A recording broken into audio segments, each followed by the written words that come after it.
Long ago, in the early days of the Galactic Council, humans were seen as nothing special. They were new, weak, and unorganized compared to the old alien empires. Some species even laughed when humans spoke at council meetings. They called Earth a backwater world, and humans just another species playing at politics. But then something strange happened. One by one, human colonies began to go silent. Ships stopped arriving at spaceports. Ambassadors left their posts and trade vanished. At first, the aliens didn't care. They thought the humans were collapsing, or just giving up, but they were wrong. Humans had vanished not out of fear, but by choice. They had left the galaxy's stage to build something in secret. Something far greater than anyone could imagine. For 200 years, humans worked in the shadows. They moved deep into uncharted space, past black holes and dying stars. They built new worlds hidden behind radiation belts, wormholes, and cloaking. Fields, they called it, the outer veil. And in this darkness, they built their empire. It wasn't like the other empires full of pride and ceremony. It was silent, efficient, and advanced beyond reason. Their scientists worked with AI so smart, could design a warship in seconds. Their children were trained from birth to survive on the edge of space, and their fleets. They were invisible, silent, and deadly, but no one knew. The aliens still thought humanity was gone. They told stories of how weak humans were, how they ran away. They called them ghosts, forgotten and finished, but they had no idea the ghosts were watching and waiting. One day, a small alien scout ship named Zitilo was exploring the edge of known space. It was a boring mission, just mapping old star systems. But then, they saw something, a planet, marked long ago as destroyed during a mining war, now showed strange energy signals. The crew decided to land and investigate. As the ship descended through the clouds, they saw cities, massive cities glowing faintly. Built into the mountains and valleys, no signs of life, no movement. Just quiet machines doing their work. The crew landed. Curious and unafraid, Commander Reln, the ship's captain, stepped out first. His boots touched the black metal surface of the landing pad. He looked up at a tower that rose into the clouds. There were no guards, no alarms, no defense systems, just silence. "This place is abandoned," he said to his second officer. But then the lights came on, not flickering or broken clean, sharp lights that followed their movements. The ground began to hum. And deep under their feet, something old was waking. Up, they ran back to the ship, but it was too late. The ship's controls were dead. Screens full of strange human code. Something had taken over. Reln grabbed the emergency transmitter and sent one last message to the council. His voice was shaking. "We were wrong. The humans, they're not gone. They've been watching us the whole time." Then the message cut. Silence again. The Galactic Council received the message 3 days later. They listened in silence, their faces pale. The humans had returned, but they had not come to talk. They had come prepared. From that moment, panic began to spread. Ships were recalled, borders reinforced, and old enemies suddenly spoke as friends. Because now, the forgotten race from Earth, the one they all laughed at, had become something terrifying, something powerful, something unknown, and deep in the outer veil. A signal was sent from a massive command ship. It was short, just 3 words. Phase 1, begin.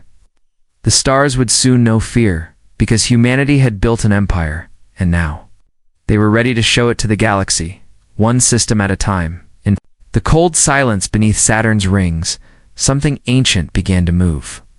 Buried deep inside a hollow moon, a secret human fleet had slept for generations.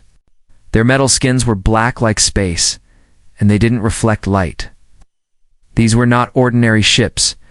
They were ghosts, built with stolen alien tech, upgraded with human genius, controlled by minds sharper than any living being. The ships had names like Eclipse, Oblivion, and Nemesis. They were not made for patrol or diplomacy. They were made for war, war that was now only a breath away. High Admiral Reyna stood on the bridge of the flagship Vindicator. She had trained her entire life for this moment. Her eyes were calm, her Face cold, she had never spoken to an alien. But she knew their tactics better than they did, because for 200 years, humans had been watching every battle, every betrayal, every weakness, recorded, studied, and fed into the fleet's AI. "Wake the fleet," Reyna said. The order was simple, but it echoed through the command network like thunder in every secret. Base, from Saturn to the Outer Veil, ships powered on. Engines that had not burned in decades roared silently. Weapons rotated, scanned, and locked into place. The humans had built thousands of ships in hiding. But not all were crewed by humans. Most were run by synthetic minds. Is designed to fight smarter than any living commander, and they had been practicing. In virtual war simulations, they had crushed every known alien strategy. Over and over again, target the Chiron sector, Admiral Reyna ordered. It's time the galaxy remembers us. Far away, the Chiron sector was home to a peaceful alien world. Its skies were blue, its people calm and proud, they believed. They were safe, far from war, but their leaders had once mocked the humans, called them backward apes, and blocked them from council votes. Now they would pay the price. Without warning, the sky above Chiron turned dark, not because of clouds, but because of the shadow of dozens of human stealth cruisers. They didn't announce themselves. They didn't ask for surrender. They simply disabled every satellite and communication tower in seconds. Chiron's defense fleet tried to respond. Old ships with bright banners and polished armor lifted into the sky. But they never had a chance. Human ships moved like shadows. Silent and fast, lasers cut through holes with perfect aim. Missiles curved midair to strike engines before shields even activated. In less than 5 minutes, the defense fleet was gone, not destroyed, but captured. Frozen in space, with all systems disabled, humans had shown mercy, but it was not a gift, it was a message. Back on the Vindicator, a transmission was sent to the Chiron High Council. A hologram appeared, Admiral Reyna, standing tall, her armor shining with strange symbols. "You once laughed at Earth," she said. "You called us weak, disorganized, unworthy. But while you mocked us, we evolved, we built. We learned, and we waited, and now we have returned." The council members trembled. Their voices shook as they asked, "What do you want?" Reyna's eyes narrowed. "Nothing," she said. "We didn't come to talk. We came to take back our place." Then the signal ended. Across the galaxy, news of Chiron's fall spread like fire. Alien leaders panicked. Some called emergency meetings.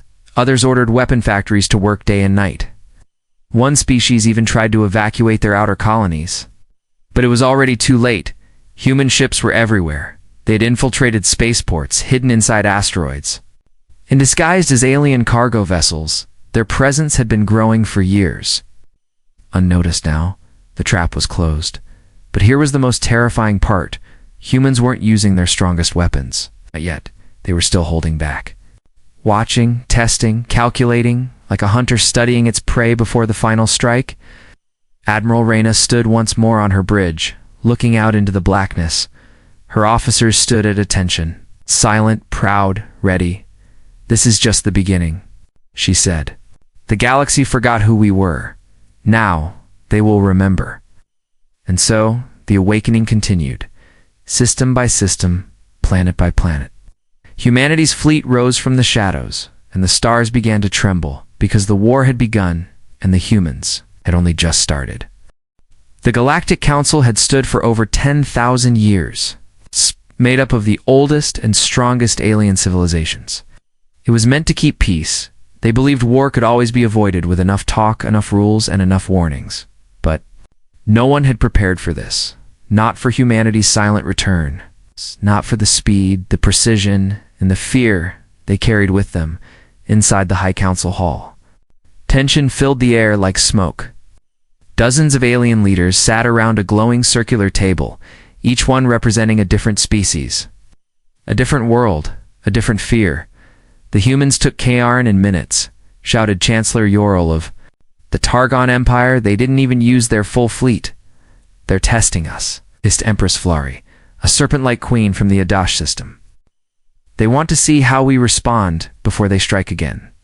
Some wanted to talk, others wanted to fight, and a few were already thinking of surrender. They haven't declared war officially, said a thin, pale ambassador from Zithari. Perhaps we can still negotiate. They don't care about our rules, growled General Karn of the Durak Horde. Pounding the table with his steel claws, they didn't come back for peace, they came to conquer.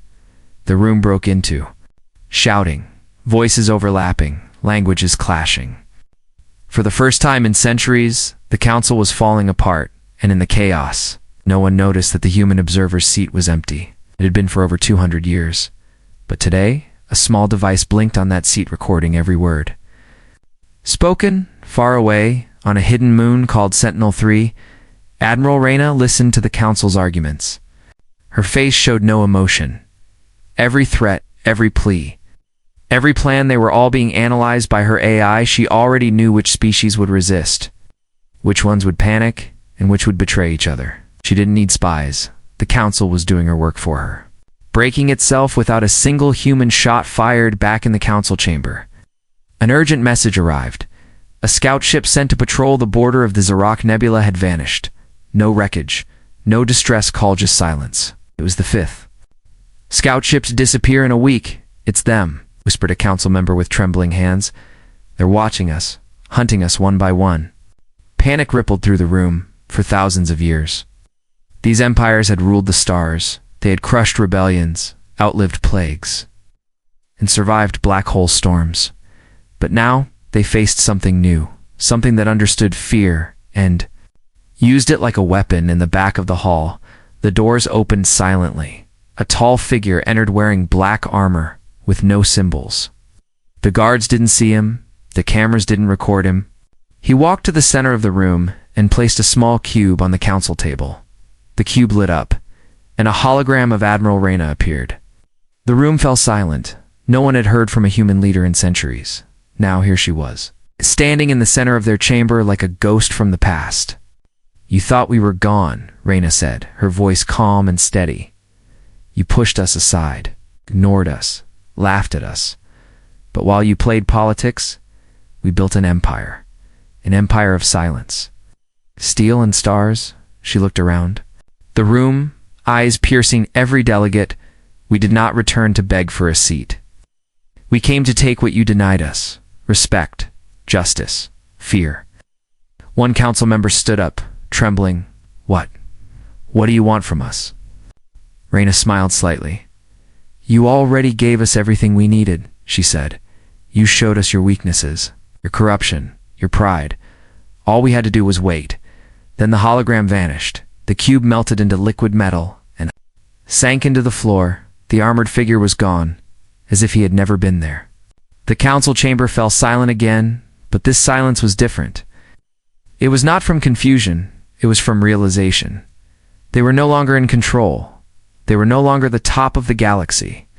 Humanity had taken that place, and they had done it without firing a single shot inside the council chamber. As the delegates began to whisper among themselves, one word spread like a virus through every translator, every communicator. One simple word that made even the bravest leaders afraid. War. Not a war of fleets and flags, but a war of ideas, of survival. War the old empires were not ready to fight. The council was broken. And the humans hadn't even arrived in person yet. The galaxy didn't explode into war, it whispered. Into it, there were no declarations, no news broadcasts, no public warnings, but entire colonies started to go dark. Ships disappeared in the void. Space stations stopped responding. No one knew why, and that was the most terrifying part. The alien. Empires began sending fleets to investigate. They sent their best pilots, their fastest ships, their proudest warriors. But none of them returned, not a single one. The first real clue came from a tiny outpost on the edge of the Nezerbelt. It was a trading station, old and forgotten. One day a ship drifted into its docking bay. No signal. No lights, no crew, just a symbol carved into its hull. A human handprint burned deep into the metal inside the ship. They found only one thing, a message. It was audio only, distorted and cold. But the voice was clear. "We were patient," it said. Now we are fire. That same night, 3 alien warships were destroyed above the mining world of Dorthon. No alarms were triggered, no enemies were seen. The ships simply collapsed in on themselves, crushed from the inside by something unseen. This was not a war of armies clashing in open space. This was a war fought in silence. With stealth, fear, and precision, human ships were unlike anything the galaxy had seen. They didn't use bright engines or glowing shields. They moved like shadows, silent and cold. They struck with speed, vanished like smoke. Their weapons weren't loud, they were surgical. AI-controlled drones slipped into stations and rewrote their systems. Entire planets were shut down like flicking off a light. No explosions, no fire, just silence. The galaxy had grown soft. Aliens had spent too long believing peace would last forever. Now, they paid the price. On the distant jungle world of Vishtal, a city vanished in one night. No bodies, no wreckage, just empty buildings and strange markings on the walls. Survivors. On nearby planets, whispered of dark figures moving through the trees. Figures that didn't speak, didn't sleep, didn't bleed. They weren't soldiers. They were something worse, machines with human minds. Some alien commanders tried to respond. They launched fleets to hunt the human shadows. But they were always one step behind. Humanity knew every patrol route, every command code, every weak point. They had studied their enemies for generations. And now they used that knowledge with deadly force. General Vaxil of the Krell Dominion sent 50 warships into the Halga Rift. They were the most advanced ships his people had ever built. He swore they would crush the human threat in one strike. 3 days later, all contact was lost. A week after that, the wreckage floated back into Krell space, each ship gutted, each crew missing. And on every hull, the same words had been burned in human code. You were too late, across the stars. Fear spread like fire, worlds turned off their lights, trade routes were abandoned. And space became quiet, not peaceful, but scared, on Earth's hidden command center. Admiral Reyna stood before a vast map of the galaxy.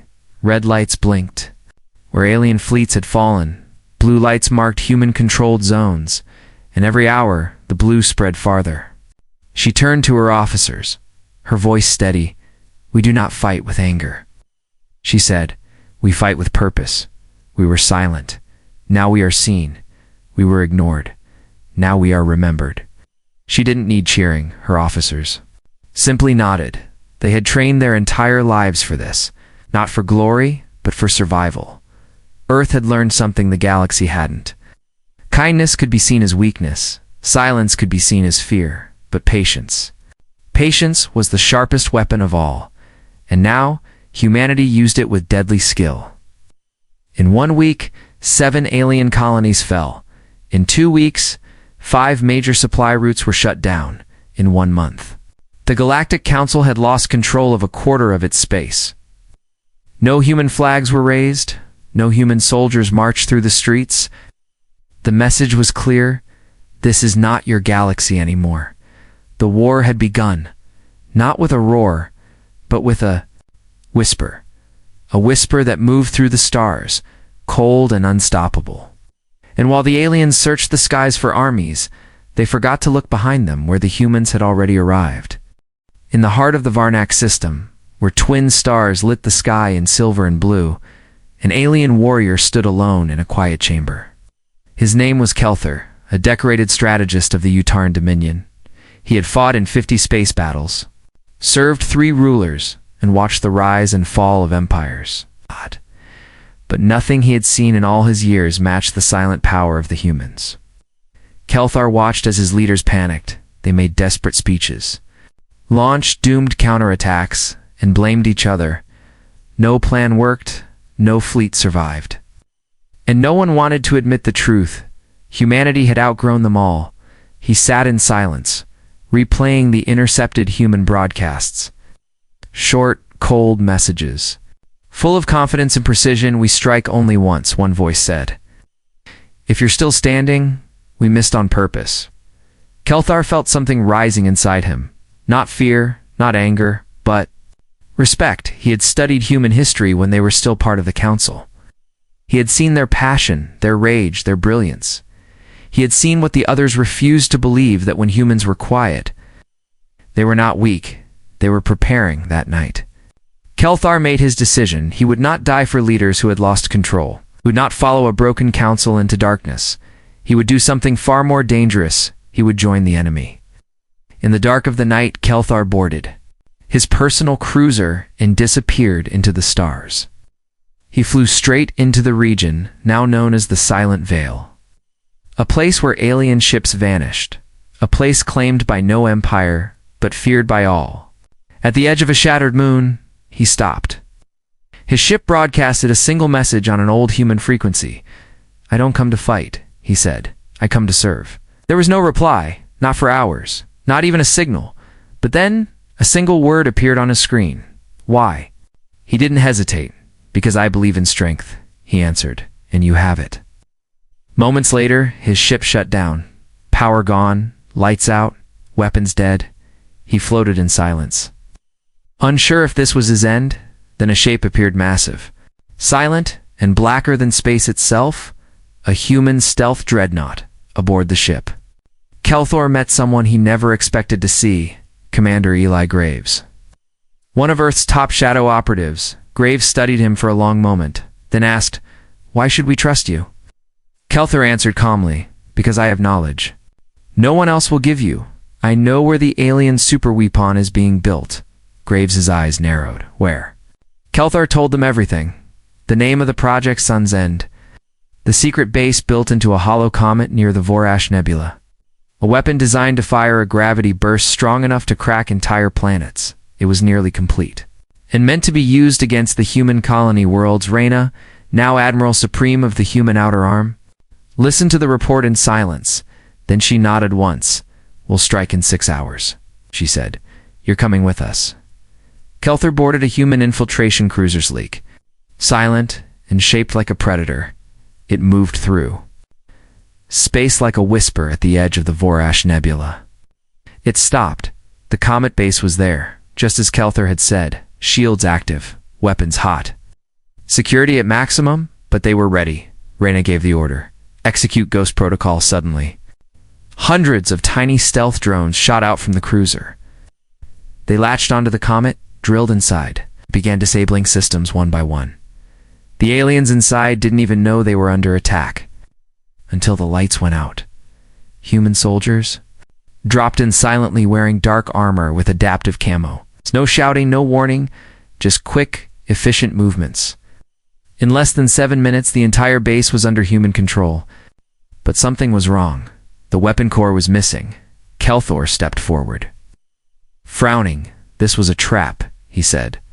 They moved the weapon before anyone could react. A massive explosion shook the comet. Backup systems failed. Hull walls cracked. The aliens had left behind a self-destruct. Triggered the moment the core was removed. Human ships scrambled to escape. Some didn't make it. Kelthar grabbed a wounded human soldier and pulled him through a collapsing corridor. They escaped. Just seconds before the comet broke apart, back aboard the command ship, Reyna stood silently. They had lost good people, but they had gained something just as valuable: Kelthar's loyalty. He had proven himself, not just with words, but with actions, and now, with the weapon moved and the war deepening, humanity knew what came next. The aliens were desperate, which made them dangerous, but it also made them predictable. The humans were ready, and now they had an alien on their side, asterisk for a long time. Earth had stayed silent. While the fleets moved in the shadows, while colonies fell and the stars trembled, Earth said nothing. No broadcasts, no speeches, no threats, only stillness to the alien. Empire's Earth was just a memory, a green and blue planet tucked deep inside a small system. Once important, now forgotten, they thought the humans had left Earth behind. They believed the true power was hidden somewhere far in the outer veil. They were wrong. Earth was not a relic. It was a forge beneath its oceans.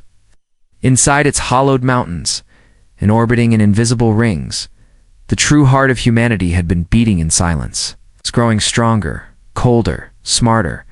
And when the alien coalition destroyed New Solari, a peaceful human colony filled with families and children, everything changed. No longer was this just a campaign. It became vengeance.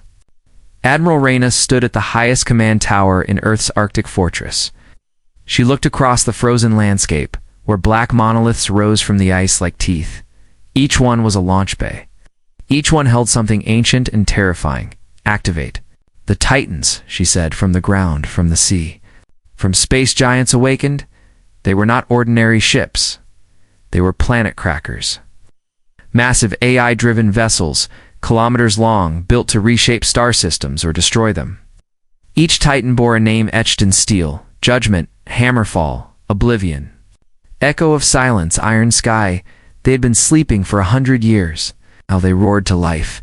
Civilizations across the galaxy saw the Titans break through the void. And panic followed. The alien news networks screamed. Earth has risen. The Titans move. The core armada has awakened in the Kaltri system. Entire fleets turned back at the sight of just one Titan in the Varnak's arm. 5 planets. Surrendered without a single human landing. The message was clear. This is not a fight you can win. The Titans didn't fight with lasers or missiles. They used dark energy beams that bent space. They used graviton anchors to pull enemy ships. Apart from the inside, they used neural shockwaves that shut down entire species communication systems in seconds. One battle lasted only 12 minutes.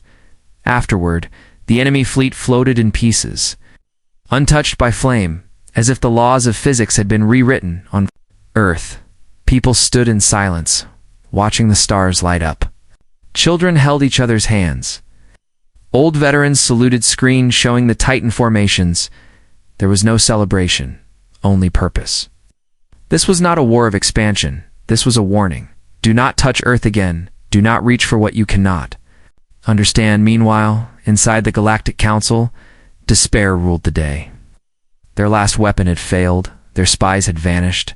Their fleets were crumbling. The leader of the Utarn Dominion stood up during an emergency meeting and spoke words never before said in that hall. We must kneel, he said. The humans are not what we thought. They are not conquerors. They are survivors. And now, they are judges. Some laughed at him. Others listened. But no one had a real plan. In the dark corners of the galaxy, rebel factions and criminal empires also watched. Many of them had once feared the Council. Now they feared something else. Something human. Something unstoppable. Back aboard the flagship Judgment, Admiral Reyna received a signal. It was old, cracked with age, but it was real. A call from a distant probe sent centuries ago. It came from outside the galaxy. The voice was not human. It was not alien either. It was something else, something ancient. You have awakened the stars, it said. Now they will come. Reyna stared at the transmission in silence. The galaxy had feared humanity, but maybe they were just the beginning. Still, her orders remained the same. Secure the borders, protect Earth, finish the war, because no matter what was coming from the void, the humans would face it standing. It's not hiding, not begging, but ready. Earth had been silent long enough. Now the whole galaxy would hear its voice, and its voice was thunder. The stars were quiet, not peaceful, just holding their breath. Across the galaxy, war had stopped, not because peace had been made, but because no one dared move. The Titans hovered at the edge of every major sector. Earth's fleet surrounded. Key wormholes, trade lanes, and energy routes. No one fired, no one resisted, because everyone had seen what happened when humanity got serious. In the deepest chambers of the Galactic Council, the remaining leaders gathered. Half the seats were empty. Whole species had withdrawn. Some had vanished. Some simply refused to speak. We can't win, said Chancellor Yorl of the Targon. Empire, his voice once proud and loud, now trembled with reality. They don't want our planets, whispered Empress Flari. They don't even want our surrender. The room turned to silence, till a young aide entered. He held a black crystal, pulsing with soft blue light. A message, he said. From Earth, everyone froze. The message wasn't long, just coordinates, a time, and a voice clip. "This is your final chance," the voice said. "Send your strongest to meet our envoy. If you want to live, listen." The location was Neutraland's old diplomatic station orbiting a dead star. No weapons allowed, no fleets in range, only leaders, only truth. And so they came. The last proud rulers, the desperate survivors, the frightened diplomats. Each one arrived unsure if they were walking into a trap, but deep down, they knew. This wasn't a meeting, it was a test. They gathered in a single dark hall, lit by dim starlight. A metal platform hovered in the center. And then, from the shadows, a human stepped forward. Not a soldier, not an admiral, just a man. He wore no armor, no weapons. Only a long black coat with a single symbol, the mark of Earth. His voice echoed through the chamber, calm and clear. "You called us weak," he said. "You laughed. When we left the council, you thought we disappeared." He looked at them one by one. "We were not gone," he continued. "We were building." The leaders said nothing. They had no arguments left, no excuses. The human stepped forward again. "We don't want your planets," he said. "We don't want your resources. We don't even want revenge." He paused, then said the words none of them expected. "We want allies." The hall shook with whispers. "Ally." Someone said, "You destroyed half our fleets," said another. "You shattered entire systems." The human nodded. "Yes," he said, "because you forced us to. You ignored us," he said quietly. "You looked down on us. You made us fight to be seen." Then his voice grew cold. "But now you see us." Silence again, until Chancellor Yorl finally spoke. "What happens if we say no?" he asked. "If we choose to keep fighting?" The human looked him in the eyes. "Then you won't need to decide again," he said. "That will be your last choice." The weight of those words crushed the room, and everyone understood this was not a threat, it was a fact. He stepped back. "The offer is simple," he said. "Join us. Stand beside us when the real war begins." The leaders blinked in confusion. "The real war?" asked Empress Flari. "What do you mean?" The human turned and activated a hologram. It showed a signal, old, broken, but still pulsing. Not from within the galaxy, but from beyond it. A shape moved in the background, too big, too strange, too wrong. It wasn't human, it wasn't alien, it was something else. "We're not the only ones watching the stars," the human said, "and they're not coming to talk." Then he shut the hologram off, turned, and walked into the shadows, leaving the council in silence that night. The galaxy changed again. Old enemies shook hands. Old powers bent the knee, and one by one, the flags of alien empires were lowered, only to be raised again beside the flag of Earth. This was not surrender, this was survival. Because now they understood, humanity was not the end. Humanity was the beginning. The forgotten species from the blue world had built an empire no one saw coming. And when the stars turned cold, and something worse arrived from beyond, it would be the humans standing at the front, not because they were the strongest, not because they were the smartest, but because they had fought to be remembered, and now no one would ever forget them again.